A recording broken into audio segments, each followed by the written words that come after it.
Hola, mi nombre es Samuel Orrico, pastor de Nova. Nova es una iglesia cristiana en Jalapa, Veracruz, y nuestro propósito principal como iglesia es reunirnos alrededor de la palabra de Dios. Creemos que Dios a través de su palabra es como transforma a su pueblo. Nos llama a creer, a arrepentirnos, a amar lo que antes aborrecíamos, a aborrecer lo que antes amábamos. Y entonces, antes de empezar con esta prédica, déjame recordarte un par de cosas. El propósito principal para subir estas predicaciones en línea es para aquellos comprometidos con una iglesia local que no pudieron asistir por cualquier razón a su iglesia este domingo. Estas predicaciones son un recurso para nosotros, para poder crecer, para poder escuchar la palabra de Dios. Sin embargo, creemos que un cristiano no puede existir sin una iglesia. Creemos que el contexto bíblico en el cual el cristiano crece y se sustenta como cristiano por la gracia de Dios es a través de su iglesia local, sometiéndose a un liderazgo local, amándose unos a otros, sirviéndose unos a otros, perdonándose unos a otros. Un cristiano no puede vivir su vida cristiana simplemente consumiendo predicaciones en una pantalla de su televisión, de su computadora. Entonces te animamos a comprometerte con una iglesia local. Si no pudiste asistir a una iglesia este domingo, nos da gusto que estés viendo este video. Disfrútalo, nuestra oración es que te sea de bendición. Sin embargo, si no te has comprometido con una iglesia local, mi oración es que puedas comprender que el amor de Dios se refleja en medio de su pueblo, mostrándose en la iglesia local. Nuestra oración es que Dios siga transformando nuestro país, que el Evangelio siga siendo proclamado, que la sana doctrina siga expandiéndose en nuestras iglesias y cada vez más cristianos podamos adorar a ese Dios soberano que nos ha mostrado su gracia a través de Cristo a pesar de lo que somos. La semana pasada vimos el capítulo 1, 2. Algunas personas me comentaban que pensaban que íbamos a ver el capítulo 2 hoy con las genealogías. Lo que traté de hacer, si no se dieron cuenta, fue tratar de incluirlas en la razón de la predicación de la primera semana, que era que Dios no pierde a ninguno de los suyos, que puso esa genealogía con un propósito, ¿sale? Entonces, nos podríamos perder tal vez en nombres, pero hay un dicho que muchas veces nos perdemos en los árboles por enfocarnos nos perdemos en el bosque por enfocarnos en un árbol. Lo que hice entonces con la genealogía fue incluirla en la idea de la primera semana, ¿sale? Que el propósito de que Esdras la puso ahí es para recordarnos que Dios cuenta a los suyos, que Dios no pierde a ninguno de los suyos, ¿sale? Entonces vamos a dividir el libro de Esdras en 4 predicaciones. Esta es la segunda predicación. Vamos a ver la adoración, la importancia de la adoración, y vamos a agarrar un pedazo del capítulo 4, vamos a agarrar todo el capítulo 3, ¿sale? De vez en cuando mis hijos se meten en problemas, y cuando se meten en problemas les decimos que por ese día no van a ver tele. Y cuando se meten en problemas y los disciplinamos y no ven tele, ahora entonces en vez de ver tele me van a buscar y empiezan a hacer plática de cualquier cosa.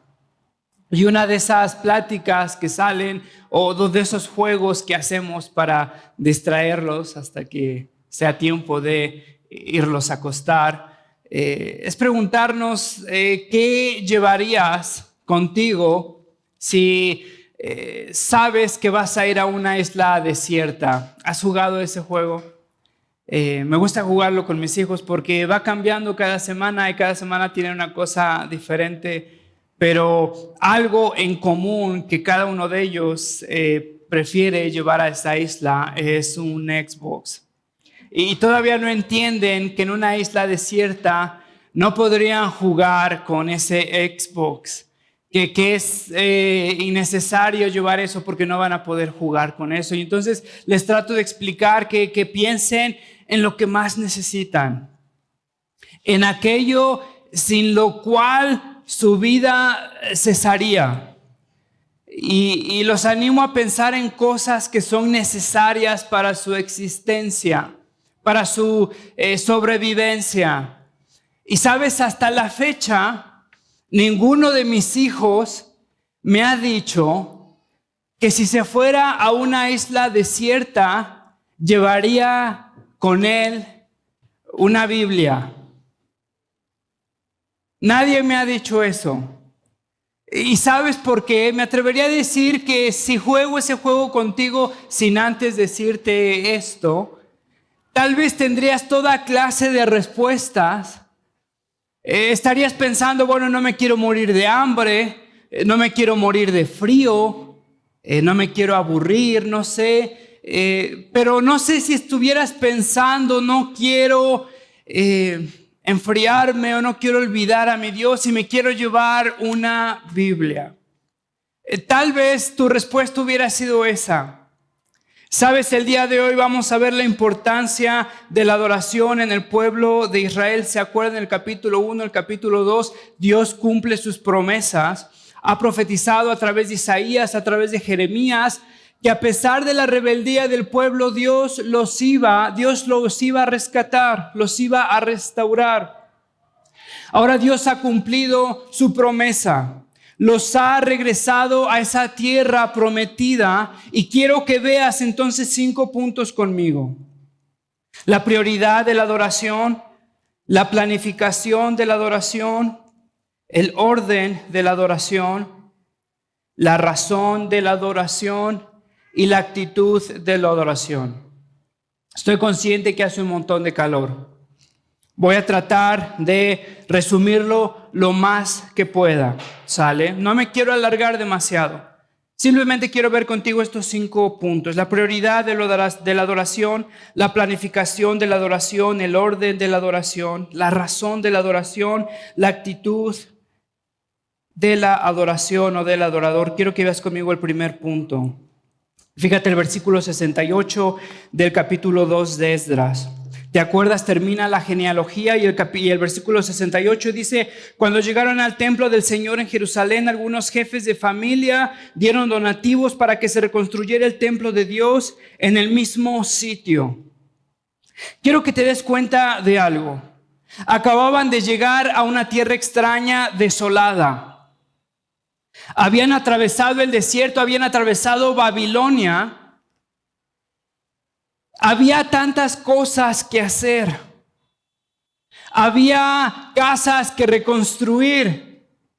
Había drenaje que cavar. Había casas que establecer. Había cosas que limpiar. Había un montón de cosas que hacer. Acababan de llegar a una tierra donde no había absolutamente nada. Fíjate el versículo 68 dice: cuando llegaron al templo del Señor en Jerusalén. Es el primer lugar que van a visitar después de regresar. Me imagino que estaban todos sudados. Me imagino que estaban cansados, polvorientos, hambrientos. La primera cosa que hacen es llegar al templo del Señor, o más bien donde estaba en un pasado el templo del Señor, las ruinas del templo del Señor. Fíjate, ahí algunos jefes de familia, los líderes, dieron donativos para que se reconstruyera el templo de Dios en el mismo sitio. ¿Te das cuenta de la prioridad que para este pueblo tenía el adorar a Dios? ¿Te das cuenta que para el pueblo de Dios no era opcional tener un lugar de adoración o no? ¿Te das cuenta que el propósito de Dios al regresar a su pueblo, el fin en sí mismo no era que regresen a su tierra, sino que el pueblo pudiera exaltar a Dios?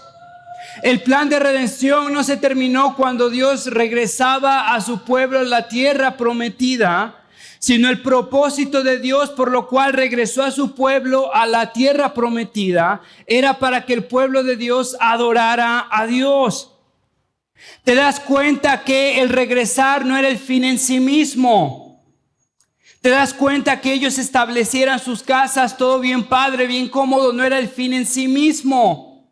Más bien Dios había cumplido su promesa, había subyugado reyes, imperios, había proveído los recursos para regresar a su pueblo, y su pueblo entonces ahora magnificara el nombre de Dios, exaltara el nombre de Dios.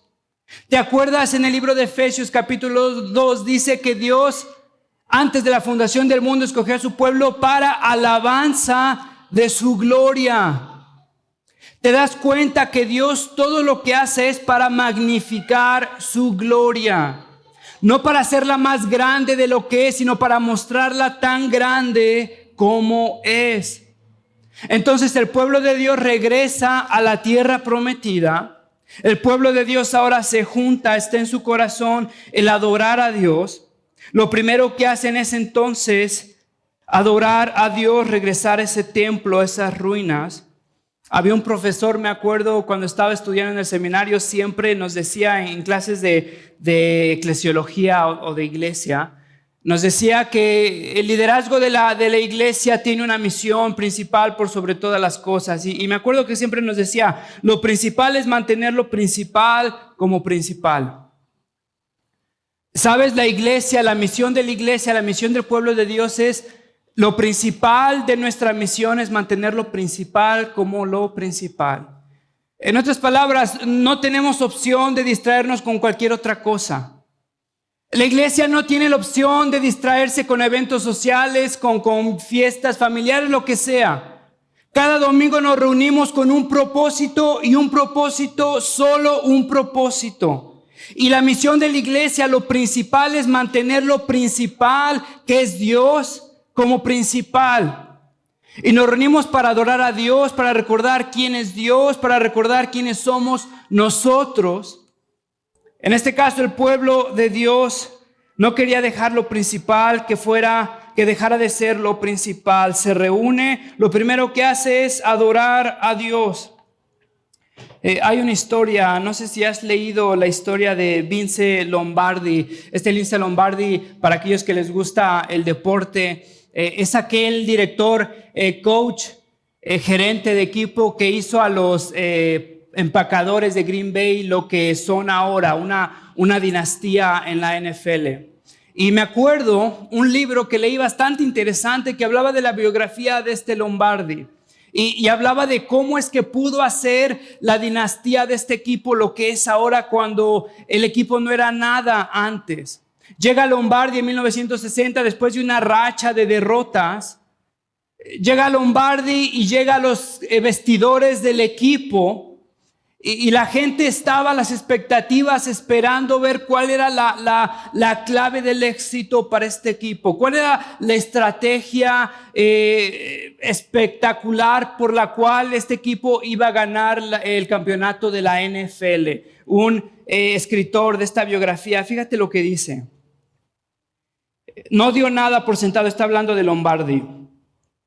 No dio nada por sentado el primer año que llegó a tomar este equipo. No daba nada por sentado. Comenzó la tradición de empezar desde cero, asumiendo que los jugadores eran tablas en blanco, que no tenían ningún conocimiento del año anterior.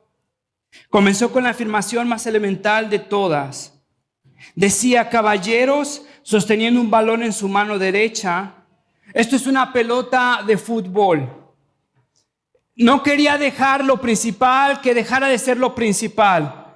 Lo principal que tenía que hacer esta persona era mantener lo principal como principal. En otras palabras, no quería olvidarse de cuál era la esencia del juego del fútbol americano. Sabes, para el cristiano, nuestra misión es no olvidar la esencia de lo que es una vida de cristianismo, una vida en adoración. Tantas veces nos perdemos en nuestra vida cristiana y estamos atorados en un pecado, en un ciclo de pecado. Estamos atorados en una situación donde no queremos estar. ¿Te ha pasado? Y pensamos que no hay solución, o tal vez la solución es echarle más ganas, o tal vez la solución es una disciplina más estricta, o tal vez la solución es decidirnos ya a dejarlo. Y empezamos a manufacturar, empezamos a hacer estrategias súper complicadas. Cuando la misión del cristiano no es no olvidarse de cuál es lo principal de la vida cristiana. Y quiero que veas conmigo que lo principal de la vida cristiana, de la vida del pueblo de Dios, lo principal, lo que debemos de mantener como un objeto central es la adoración. Sabes, si adoras a Dios, si amas a Dios, decía San Agustín, después puedes hacer lo que quieras. Tantas veces queremos vencer el pecado con nuestras propias fuerzas y sentimos que no podemos. ¿No te ha pasado? A mí me ha pasado. Estamos atorados ahí, nos sentimos incapaces de derrotar el pecado. Pensamos que una estrategia más complicada podría resolverlo. Una disciplina más estricta, hermano. Si mantienes lo principal como lo principal, si adoras a Dios, si amas a Dios, te aseguro que tu corazón seguiría. Y los frutos de ese corazón enamorado, asombrado por Dios, vivirían cada vez más cerca, en comunión con Dios, en imperfección, siempre en arrepentimiento, siempre en una comunión continua con Dios. Este era el caso del pueblo de Israel. Lo principal era mantener lo principal como principal. Llegan, quieren adorar, quieren reconstruir el templo de Dios y no era una cosa que se habían imaginado. Desde Éxodo Dios lo había declarado. Fíjate, Éxodo capítulo 29, versículo 43. Las generaciones futuras deben de ofrecerme siempre este holocausto al Señor. Lo harán a la entrada de la tienda de reunión, donde yo me reuniré contigo y te hablaré, donde también me reuniré con los israelitas. Mi gloriosa presencia santificará este lugar. Algo interesante es que Abraham, cuando fue llamado y por primera vez pisó la tierra prometida, fíjate lo que hace capítulo 12, versículo 7 de Génesis. Allí el Señor se le apareció a Abraham y le dijo: yo te daré esta tierra a tu descendencia. Entonces Abraham, fíjate lo que hace, erigió un altar al Señor donde se le había aparecido. Dios le muestra la gracia a Abraham. La respuesta de Abraham es adoración. ¿Te das cuenta que la respuesta de Abraham después de recibir la gracia de Dios es inevitable, es gratitud, es adoración? ¿Te das cuenta que por más que puje y por más que me esfuerce, no puedo adorar a Dios si mi corazón no ha sido impactado por su gracia? ¿Te das cuenta que muchas veces de nuestro letargo espiritual no necesitamos echarle más ganas? Necesitamos una vez más ser asombrados por Dios, adorar a Dios, contemplar a Dios y nuestro corazón seguiría. ¿Te das cuenta que la adoración de Abraham es un fruto natural de lo que Dios ha hecho con él? Allí el Señor se le apareció a Abraham y le dijo: yo te daré esta tierra a tu descendencia. Entonces Abraham erigió un altar al Señor donde se le había aparecido. Y sabes, como Vincent Lombardi le mostraba a este equipo cada año, este es un balón de fútbol. El cristiano a diario debe de venir a las Escrituras y recordar: este es mi Dios. Sabes, muchas veces pensamos que ya maduramos en la vida cristiana y necesitamos entonces entender cuadros complicados de escatología. Hermanos, si pudieras venir cada mañana en adoración a recordar: este es mi Dios, y mantener lo principal como lo principal. Eso es lo que hizo el pueblo de Dios, eso es lo que hizo Abraham. Vemos entonces la importancia de la adoración. Quiero que veas conmigo la planificación en la adoración. ¿Por qué es importante la adoración? La adoración necesita planeación. Date cuenta que la adoración en el pueblo de Israel no se dio a la casualidad. ¿Sabes? Muchas veces pasamos una semana y nos damos cuenta que no hemos leído nuestra Biblia, no hemos orado o no hemos buscado a Dios. ¿Te ha pasado? No seas chismoso, sé que te ha pasado. ¿Sabes? Una de las razones principales de eso es que no te das cuenta de la necesidad de oración y no planificas esa adoración. Y lo dejas a la casualidad. Y de pronto la casualidad consume todas nuestras vidas, todos nuestros horarios, todo lo que nosotros pensamos que es más importante. Sucumbimos al tirano de la urgencia. Llega el domingo una vez más, llegamos animados, enfriados, nos sentimos culpables porque no hemos buscado a Dios. Te hago una pregunta, ¿has planeado tu tiempo de adoración en la semana? Puede ser una razón por la cual sigues así. Fíjate cómo es que planearon la adoración. Esdras, ve conmigo al versículo 1 y al 2 del capítulo 3. En el mes séptimo, cuando ya todos los israelitas se habían establecido en sus poblaciones, una vez más se reunió el pueblo en Jerusalén con un mismo propósito. Date cuenta, llegaron a la tierra prometida, llegaron al templo, organizaron la edificación del templo, regresaron a sus casas. Después de 7 meses regresaron una vez más, listos con un plan para restablecer el templo de Dios. Date cuenta en esta palabra, se reunieron en Jerusalén con un mismo propósito. La Reina Valera 60, la nueva versión de las Américas, dice como un solo hombre. Date cuenta que todos tenían ese mismo deseo.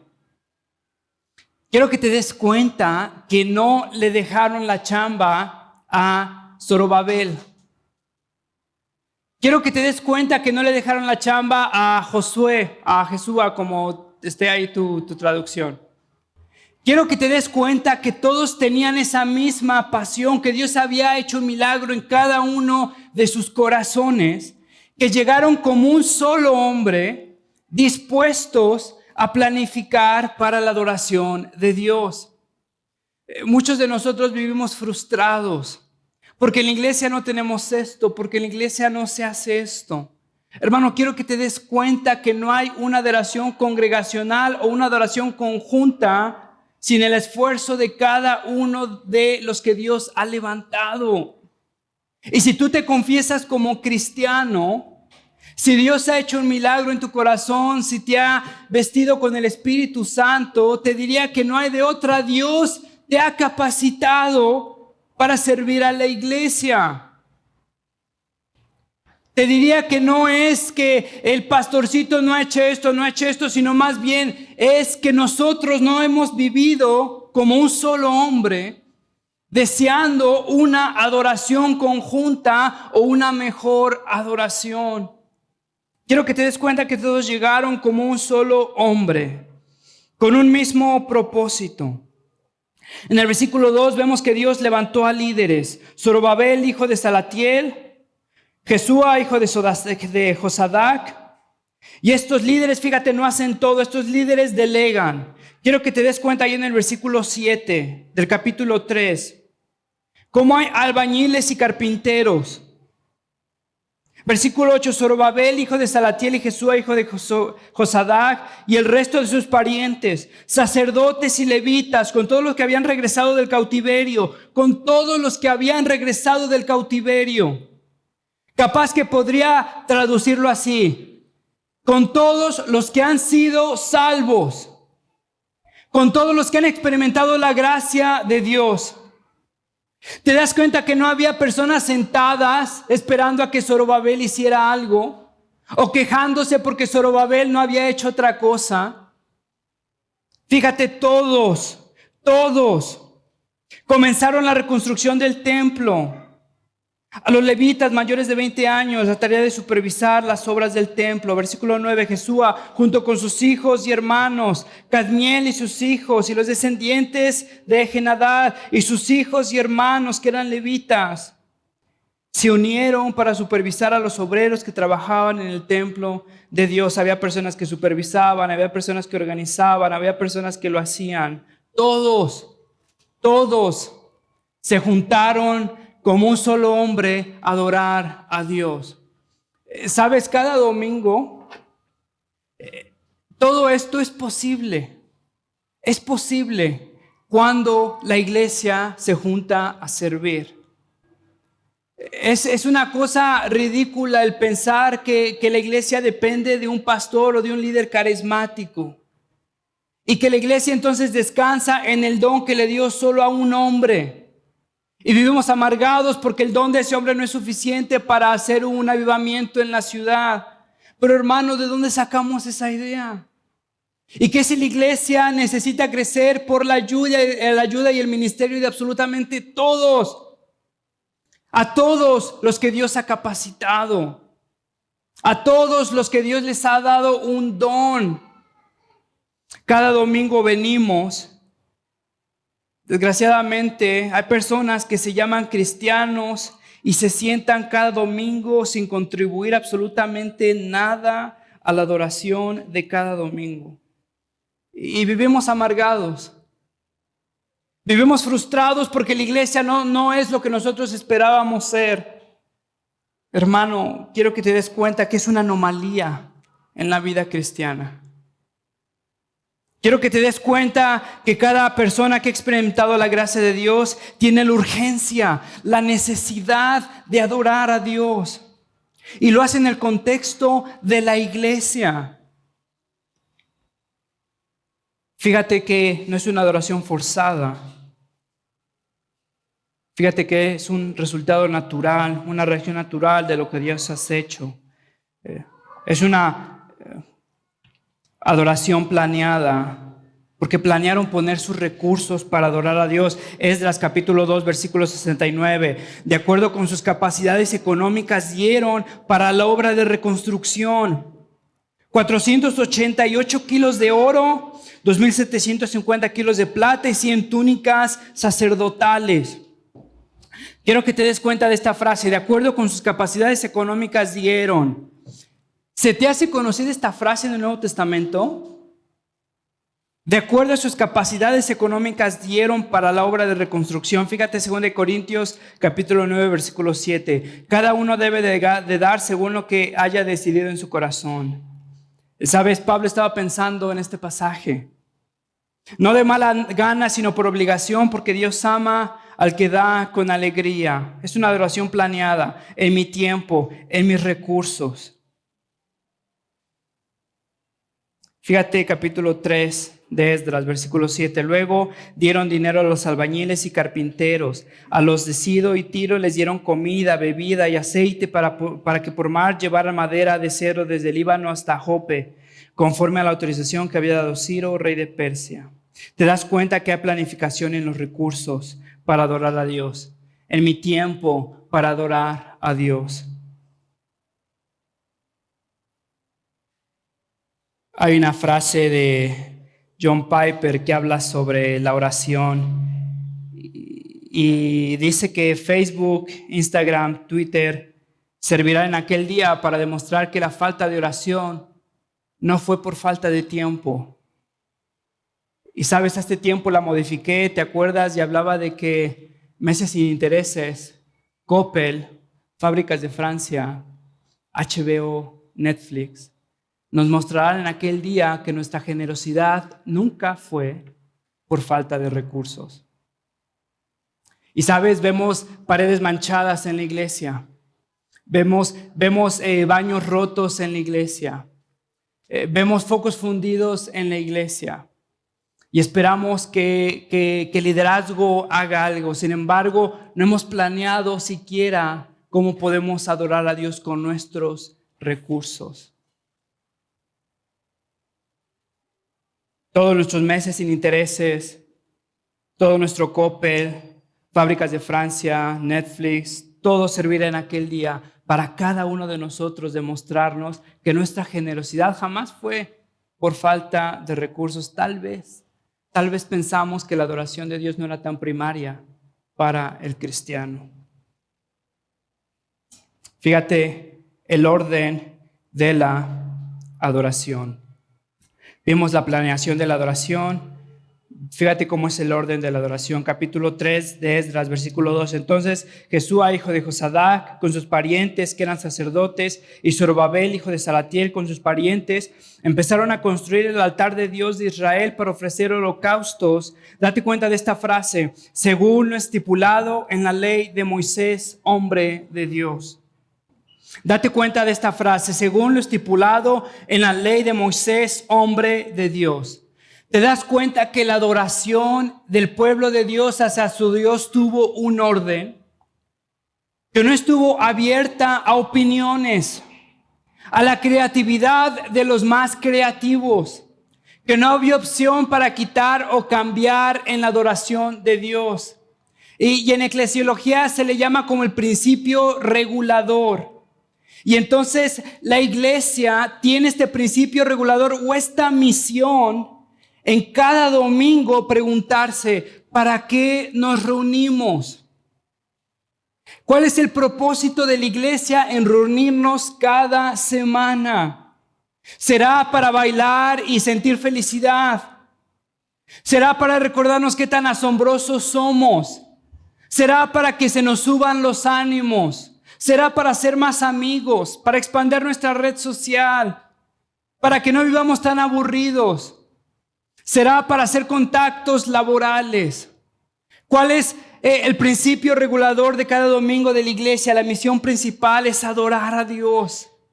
Es venir a Dios ante su palabra, recordar quién es Él y responder ante esa realidad. En una iglesia, en un mundo de iglesias contemporáneas donde cada una se le ocurre hacer lo que Dios no le ha dado a entender, date cuenta que la adoración a Dios tiene un orden según lo estipulado en la ley de Moisés para este pueblo de Dios. Es por eso que en el capítulo 4, del versículo 1 al 3, Zorobabel decide no juntarse con los samaritanos, porque los samaritanos, aunque se decían conocedores de Dios, adoraban otros dioses. Después, si quieres, ve ahí a Segunda de Reyes para leer cómo es que los samaritanos llegaron a poblar esa tierra y según en su inclusividad de religiones adoraban a Dios, sin embargo seguían adorando otros dioses. Date cuenta que el pueblo de Dios no tiene opción sino mantener la adoración de Dios como Dios lo dé a entender. Porque la misión es exaltar a Dios, no es exaltarnos a nosotros, es recordar quién es Él, responder ante esa realidad. Fíjate la razón de la adoración. Muy rápido, no te dije que no me va a tardar. La razón de la adoración, fíjate, versículo 3. A pesar del miedo que tenían los pueblos vecinos, colocaron el altar en su mismo sitio y todos los días por la mañana y por la tarde ofrecían holocaustos al Señor. Quiero que te des cuenta en esta frase al principio del versículo 3, a pesar del miedo que tenían los pueblos vecinos. Si vas a otras versiones encontrarán que aquí dice, porque tenían miedo de los pueblos vecinos. Es una frase causal que te da la razón o la causa por la cual estaban adorando. Fíjate, a pesar del miedo o por el miedo que tenían de los pueblos vecinos, colocaron el altar en su mismo sitio todos los días por la mañana y por la tarde ofreciendo holocaustos al Señor. Quiero que te des cuenta de algo. El miedo de esta gente los orilló a adorar a Dios. Tenían miedo y por eso adoraron a Dios. Fíjate, Matthew Henry, un comentarista, dice, este buen uso debemos de hacer de todos nuestros miedos. Deberíamos de ser movidos por nuestros miedos a arrodillarnos. Te hago una pregunta. Todos tenemos miedo. Todos. Si no tienes miedo, es tal vez porque no has afrontado la realidad de la incertidumbre de la vida en la que todos existimos. Todos hemos sentido esa inquietud de afrontar lo desconocido, de sentir esa ansiedad de que no sabes lo que va a pasar, de que estás a veces en una situación difícil, tal vez estás en una situación donde no sabes si vas a salir. Todos hemos sentido ese miedo. Tal vez tienes un familiar enfermo, tal vez te encuentras desempleado, tal vez el empleo que tienes te está matando, tal vez tu situación económica es muy estresante. Ahora te hago una pregunta. ¿Ese miedo, lo que sientes, te está acercando a Dios o te está alejando de Dios? Ponte a pensar en eso. Ese miedo que sientes, ¿te está alejando de Dios o te está acercando a Dios? Por el miedo que tenían, colocaron el altar en su mismo sitio. Fíjate, y todos los días, por la mañana y por la tarde, ofreciendo holocaustos al Señor. Ese buen uso debemos de hacer de todos nuestros miedos. Deberíamos de ser movidos por nuestros miedos a arrodillarnos. Date cuenta de lo que estaban viviendo. Llegaron a una tierra desolada. No había frutos, no había granos, tenían que hacer todo desde cero. ¿Quién les prometía que el próximo año iban a tener una siega? Iban a cegar lo que habían sembrado. ¿Quién se los había prometido? ¿Quién les prometía que en unas semanas iba a haber una tormenta y sus campañas que estaban haciendo se iban a desboronar? ¿Quién les había prometido que los enemigos que estaban alrededor no los iban a atemorizar? Vivían en miedo. Y en su miedo se acercaron a Dios y todos los días y por la tarde ofrecían holocaustos. Fíjate, Carlos Spurgeon dice: he aprendido a besar las olas que me arrojan a la roca eterna.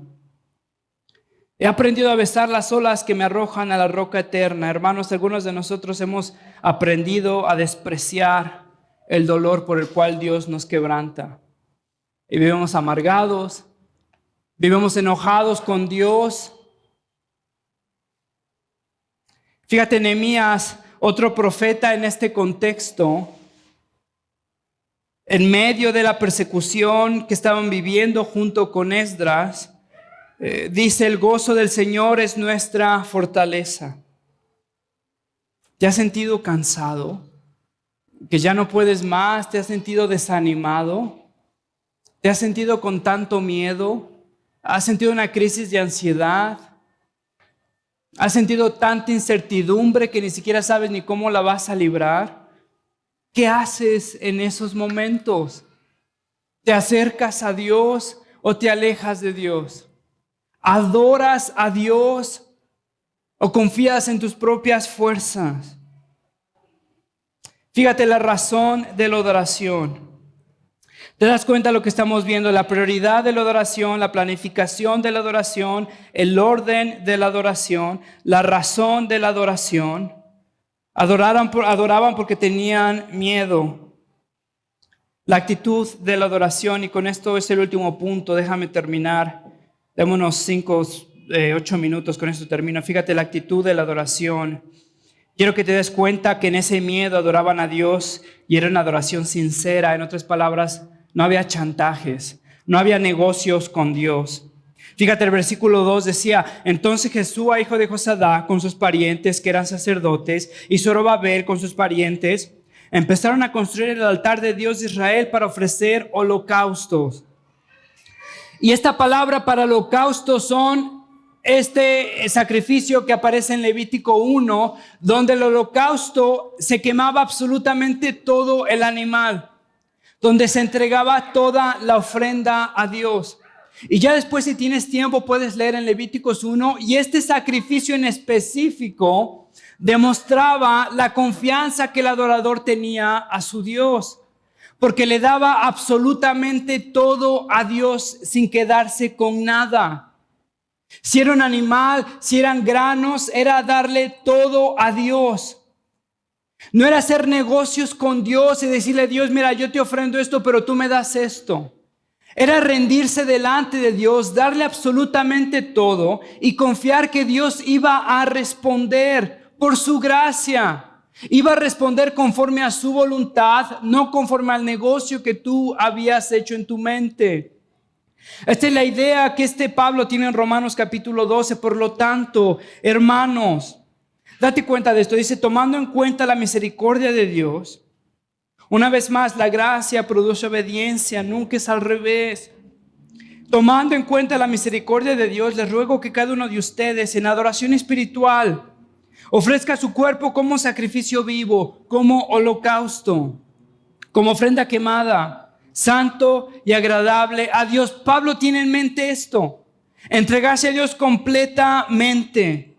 Y quiero que no pierdas de vista que el pueblo de Dios estaba atemorizado, que el pueblo de Dios tenía miedo, y lo que estaba haciendo el pueblo de Dios era, con este sacrificio, recordar que le pertenecían a Dios. En medio de este miedo se estaban entregando a Dios, confiando que Dios iba a responder porque ellos le pertenecían a Dios. Fíjate, uno de los catecismos que estoy tratando de aprender con mis hijos, la primera pregunta, no sabes, cada vez que le pregunto a mis hijos, y trato de preguntárselos cada semana, porque no quiero que se olviden de esto jamás en sus vidas. No sé Dios qué les dará en el futuro, pero si saben esto y confían en esto, sé que Dios los tendrá en su mano y no sé qué Dios los hará pasar, los hará atravesar, pero si confían en esto, sé que su corazón podrá por lo menos ser restaurado, fortalecido en medio de lo que vivan. La primera pregunta del Catecismo de la Ciudad: ¿cuál es tu esperanza en la vida y en la muerte? Mi esperanza en la vida y en la muerte es que no me pertenezco a mí mismo, sino que soy en cuerpo y alma, en la vida y en la muerte de Dios y de nuestro Señor Jesucristo. Y sabe, le pregunto a mis hijos: gordo, ¿cuál es tu esperanza en la vida y en la muerte? Y me responde: mi esperanza en la vida y en la muerte es que no me pertenezco a mí mismo, sino le pertenezco a Dios. Amén. Le perteneces a Dios. Lo que te haga pasar, lo que te quite, lo que te dé, lo que te haga sufrir, te sustenta, porque le perteneces a Dios. Y Dios no te dejará perder, porque Dios no duerme. Dios no te dejará olvidado, porque Dios jamás olvida. Le perteneces a Dios. En medio de esta incertidumbre, el pueblo de Dios necesitaba recordar que le pertenecían a Dios, que eran el pueblo de Dios, y Dios respondería por ellos, porque esa es una propiedad de Dios. Hermanos, ¿sabías que el pueblo de Dios ha sido comprado con la sangre de Cristo? ¿Sabías que Dios ha pagado un precio incontable por su pueblo? ¿Sabías que uno de los antídotos de nuestro miedo y nuestra ansiedad es recordar que le pertenecemos a Dios? ¿Cuál es tu esperanza en la vida y en la muerte? Que tienes un buen trabajo, que estás joven, que estás sano, que tus hijos se portan bien, que va a ganar Morena. ¿Cuál es tu esperanza en la vida y en la muerte? Que tienes ahorros. No, mi esperanza en la vida y en la muerte es que le pertenezco a Dios. Que le pertenezco a Dios y jamás me perderá. Que aunque cruce el valle de sombras de muerte, Dios estará conmigo. En medio de tu ansiedad, de tu miedo, hermano, ¿recuerdas que le perteneces a Dios? ¿Será porque no adoras a Dios y será porque no has recordado que todo le pertenece a Dios?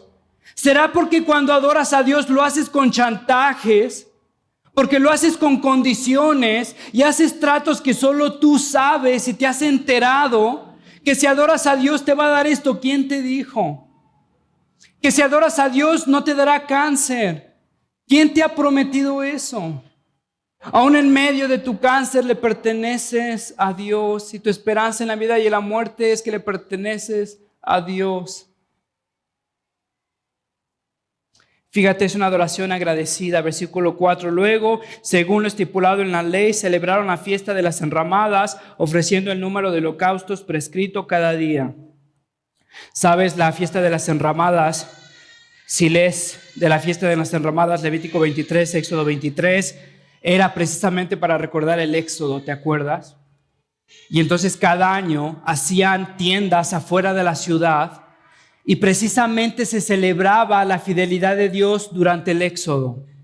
Quiero que te des cuenta de esto. El pueblo de Dios tiene miedo. El pueblo de Dios tiene incertidumbre, no sabe lo que va a hacer, no sabe lo que va a pasar. Decide adorar a Dios, decide entregarse a Dios y decide celebrar la fidelidad de Dios. En esta fiesta de las enramadas recordaban principalmente lo que Dios hizo en Éxodo, cómo había derrotado a los dioses de Egipto, cómo les había provisto por maná, cómo les había provisto por agua. ¿Será que tu ansiedad y tu miedo será porque no has recordado lo que Dios ha mostrado en tu vida? Date cuenta que ellos en miedo decidieron recordar la bondad de Dios, cómo Dios los había liberado de Egipto. Un antídoto a tu ansiedad es recordar lo fiel que ha sido Dios a lo largo de tu vida, a pesar de lo que eres.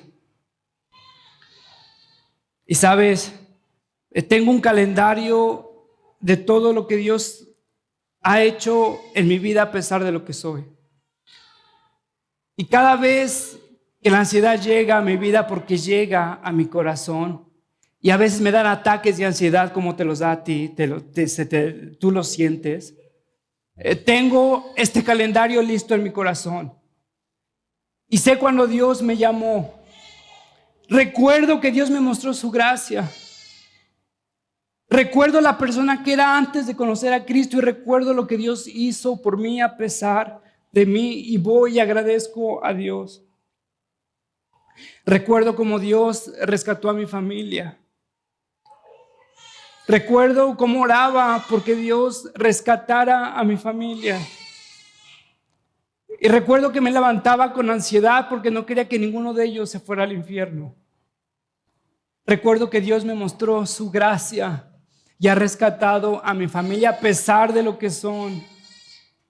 Recuerdo cómo Dios me proveyó por mis necesidades cuando estaba viviendo en Argentina y no tenía para vivir ni un peso. Y recuerdo que Dios proveyó por cada una de mis necesidades y no me faltó nada. Recuerdo cómo Dios me dio una mujer que no merezco. Recuerdo cómo Dios me dio hijos que no merezco. Y poco a poco esa ansiedad desaparece. ¿Sabes? ¿Tienes un calendario de la gratitud de Dios a tu vida? ¿Cómo estás peleando ese miedo? Si no te entregas a Dios, si no recuerdas la fidelidad de Dios. Recuerdo cómo Dios ha mostrado su gracia en mi vida y me pongo a pensar, ¿cómo voy a desconfiar de ese Dios? Si me ha mostrado tantas veces lo fiel que es a pesar de lo que soy, ¿de qué tengo miedo? Y como Pablo, si Dios me ha mostrado en su Hijo su bondad, estaré confiado que Dios me mostrará su bondad en el futuro. Hermano, ¿cómo peleas ese miedo, esa ansiedad? ¿Sabes lo bondadoso que ha sido Dios contigo? Déjame terminar con esto.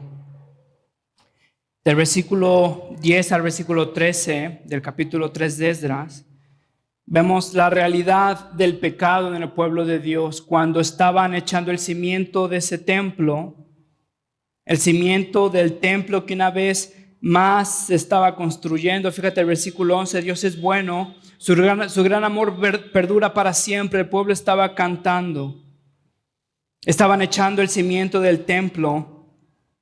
Los jóvenes estaban adorando, estaban felices. Sin embargo, versículo 12 dice, muchos de los sacerdotes, levitas y jefes de familia que eran ya ancianos y habían conocido el primer templo, prorrumpieron en llanto cuando vieron los cimientos del nuevo templo, mientras muchos otros gritaban de alegría. Quiero que te des cuenta de algo. Las personas que estaban más grandes se habían dado cuenta de algo, que las cosas ya no iban a ser como antes, que este templo no era como el templo de Salomón. ¿Te acuerdas cuando la gloria de Dios visitó el templo? Y fue una conmoción tan grande que la gente no veía nada y se tuvieron que salir porque Dios había visitado el templo y había decidido vivir en medio del pueblo de Dios. Y en este contexto los salmistas cantaban, Dios es bueno, su gran amor perdura para siempre. Dios es bueno, su gran amor por Israel perdura para siempre. Sin embargo, los más jóvenes cantaban esto, los más ancianos se daban cuenta que la gloria de Dios en esta ocasión no había visitado al pueblo de Dios, que ese templo estaba vacío. Una de las realidades del pecado, hermanos, es que Dios en su misericordia estará con nosotros cuando nos arrepentimos. Estará con nosotros, incluso en medio de la disciplina, estará con nosotros. Sin embargo, algunas cosas jamás serán las mismas. El pueblo de Dios es restaurado a esta tierra. El pueblo de Dios tiene la oportunidad para reconstruir el templo. Sin embargo, a partir de ahora, la gloria de Dios jamás estaría en el templo de Dios. Solo los ancianos se dieron cuenta. Prorrumpieron en llanto cuando vieron los cimientos del nuevo templo, mientras muchos otros gritaban de alegría. Ageo, un profeta contemporáneo, a Nehemías, a Esdra, nos dice que la gloria de Dios visitará a su pueblo una vez más. Y es Cristo. ¿Te acuerdas? Juan dice, y vi y contemplé la gloria de Dios, del unigénito. Aún en medio de nuestra infidelidad, Dios nos muestra qué adorar, cómo adorar, por qué adorar, la necesidad que tenemos de adorar, la solución a nuestro miedo, que es adorar. Padre, te doy gracias, mi Dios, por este día. Señor, gracias por tu palabra. Mi Dios, te ruego que en tu misericordia nos enseñes a adorar, nos hagas ver la necesidad que tenemos de adorarte, Señor, de adorarte de la forma en la que tú nos has dicho, Señor, adorarte completamente, aún en medio de nuestros miedos, de nuestras dudas. Muévenos, mi Dios, a arrepentimiento, una adoración genuina. Y Padre, que al contemplarte una vez más, recordemos que tú eres grande, que tú nos sostienes, que tú eres el Dios de nuestro desconocido, de nuestras incertidumbres, que tú eres fiel siempre, que nos has demostrado en Cristo y no necesitamos temer nada, mi Dios. Ayúdanos a adorar para conquistar nuestras dudas, nuestros miedos. Mi Dios, te lo ruego en Cristo Jesús. Amén.